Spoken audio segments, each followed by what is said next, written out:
Hey, what's happening, guys? Dan Darrow here with another Options and Play video update. We have a little bit of selling, or somewhat selling, right? A little bit more than we've seen normally, and we haven't really broken down, but we also haven't done enough to really kind of reset the super strong aggressive uptrend, right? I mean, we're kind of back into like the middle.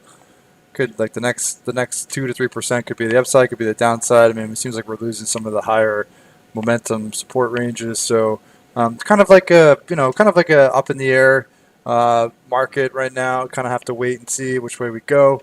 Um, but um, when I'm looking at option trades, right, and when we spend all this time during our option sessions, like going over like the state of the queue, state of the spiders, and kind of like how it impacts things.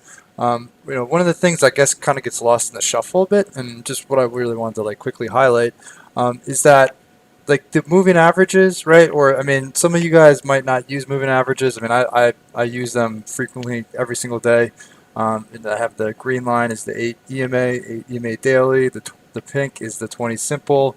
The 50 is the black line, so it's 50 simple, right? So I talk about these all the time. I use them all the time, every single day during the day.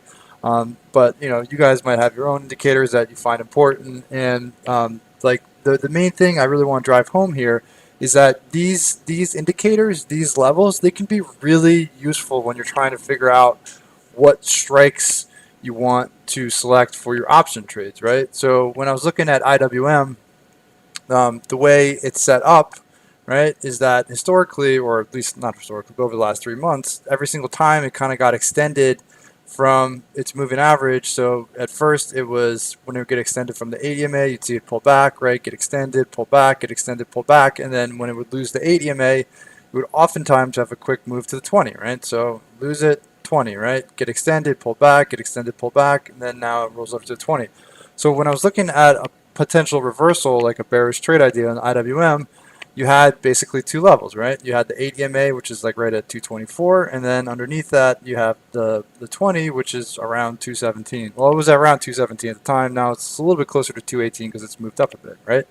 So when I was looking at a spread, the thing that was interesting to me, it was like I said, okay, if it loses 224, so if it breaks below the 8, right, then it should have a path to the 20, and that's at like 217, right? Odds are, and it has demonstrated this multiple times, that there's probably going to be some buying interest.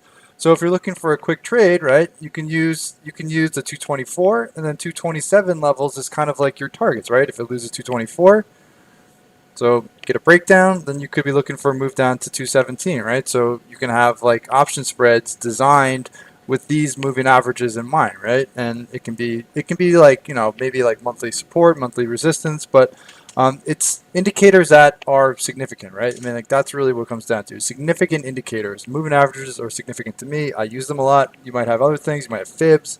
There might be other things that you find relevant, right? But what it comes down to is just using what's there to figure out like the good strike levels to work with, right?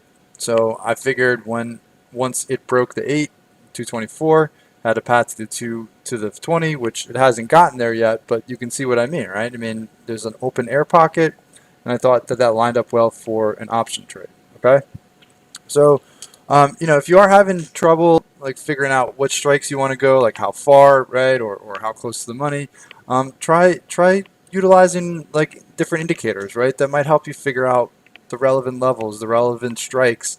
It might give you a little bit more idea of how far or how close to the money you want to go, because if there's a big support range, maybe you want to go a little bit closer, or if there's like a big gap underneath, maybe you want to go a little bit further out of the money, right? So this is what I always do, and I find that it really helps when I'm trying to figure out which contracts, which strikes, maybe even somewhat which expiration I want to go with. All right.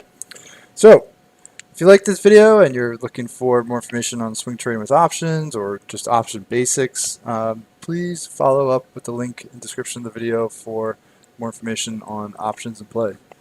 Hope you have a wonderful night. Stay well, and I will talk to you all tomorrow.